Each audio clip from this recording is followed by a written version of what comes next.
बेच दिया, वो पैसा उनके पास साथ ही साथ आ गया। सो ये उनका खामियां है। और एक ही चीज है कि 3% जीएसटी ये डिजिटल गोल्ड में जब खरीद रहे हैं, जस्ट जैसे ज्वेलरी प्रोडक्ट खरीदेंगे या कॉइन स्टोर से खरीदेंगे या ऑनलाइन खरीदेंगे तो जीएसटी लगेगा, तो इसमें भी जीएसटी लगेगा। तो 3% जीएसटी वो जब बेचने जाएंगे तो उनके लिए वो दिमाग में रखना है कि वो जीएसटी एक कॉस्ट रहेगा उनके लिए। हाउएवर जब वो रिडेम्पशन के लिए गए कोई भी ज्वेलरी स्टोर में जो जैसा ऑफर देंगे तो उनको वो गोल्ड पैसे में कन्वर्ट होके against that gold they can by any jewellery, और उसमें ज्वेलर्स लोग मेकिंग चार्ज या कोई भी ऑफर करके कस्टमर को जो ये जीएसटी का लॉस लगा या जो भी लगा उनको कॉम्पनसेट करने के लिए कोशिश करेंगे। So this is how the whole thing is happening, एक सिक्योर तरीके से। तो कस्टमर आज चिंता करेगा कि घर में सोना रखेंगे, क्या होगा अगर हो गया ये वो, तो उनको मालूम है जो ये एक ट्रस्टेड जगह से बुकिंग हो गया, कभी भी चाहे बेच भी सकता है, कभी भी चाहे ज्वेलरी भी खरीद सकता है एंड लॉन्ग टर्म प्लान करके खरीद सकता है। So this is the whole scenario how it is planning forward. Alright, तो वही पूरा प्रोसेस है कि अगर आपने सोना ऑनलाइन डिजिटल गोल्ड के थ्रू खरीदा है और आप उसको रिडीम करना चाहते हैं ज्वेलरी में, तो उसका वहां पर क्या प्रोसेस है। क्लियरली 24 कैरेट का ये सोना है, बर्डन का स्टोरेज बर्डन आपके ऊपर यहाँ पर इसके लिए नहीं है, लिक्विडिटी है, कभी भी किसी भी समय आप खरीद सकते हैं और कभी भी किसी भी समय आप इसे बेच भी सकते हैं। तो क्लियरली काफी सारे पॉजिटिव्स यहाँ पर हैं। संजीव जी, आपसे ये जानना चाहेंगे कि जब हम ये सोना खरीदते हैं, क्लियरली हम ये जैसे बात करते रह रहे हैं कि ये बहुत सिंपल है, ऐप डाउनलोड करना है और सिंपल केवाईसी है। आपसे समझना चाहेंगे कि अगर कोई बिगिनर है जिसको यहाँ पर डिजिटल गोल्ड में इन्वेस्ट करना है, किस तरह की केवाईसी यहाँ पर की जाती है।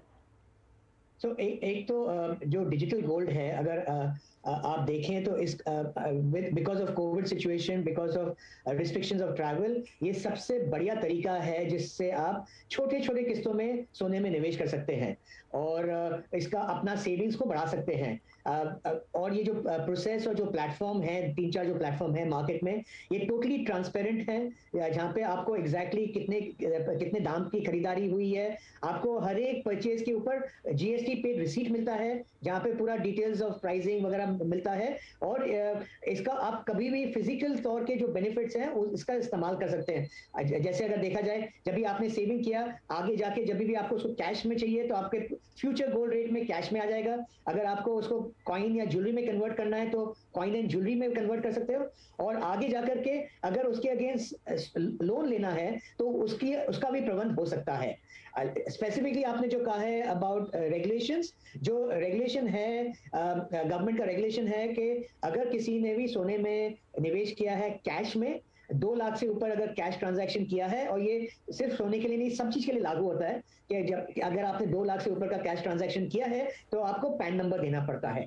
लेकिन जो हम लोग जो है बेसिकली फाइनेंशियल पार्टनर्स होते हैं, उनके साथ काम करते हैं, माइक्रो फाइनेंस कंपनी के साथ काम करते हैं, पार्टनरशिप में फिनटेक कंपनी के साथ काम करते हैं। तो हमने एक एक्स्ट्रा प्रिकॉशन डाला है कि हमें कस्टमर का एड्रेस प्रूफ चाहिए और आईडी प्रूफ चाहिए अगर वो 50,000 से ऊपर करता है ट्रांजैक्शन, क्योंकि फिर उसकी 2 चीजें हैं। आइडिया पुलिसिंग की नहीं है, आइडिया है कि आगे जाकर के उसको सुविधा रहे कि उसका सोना गलत हाथ में नहीं जाए, और अगर उसको कुछ हो जाए तो हम उनको अप्रोच कर सके। क्लियरली, तो काफी रिंग फेंसिंग यहाँ पर की गई है कि इंश्योर करने के लिए कि प्रोडक्ट सेफ है, सिक्योर है, आपके केवाईसीज यहाँ पर प्रॉपर्ली किए जाते हैं। और जैसे संजीव जी कह रहे हैं कि आप 250 रुपए से शुरुआत कर सकते हैं, 50,000 2 लाख तक इसे ले जा सकते हैं। क्लियरली जैसे वो आप अमाउंट ऊपर लेके जाते हैं, थोड़ा सी केवाईसी यहाँ पर स्ट्रिंजेंट होती चली जाती है, लेकिन वो गवर्नमेंट नॉर्म्स है।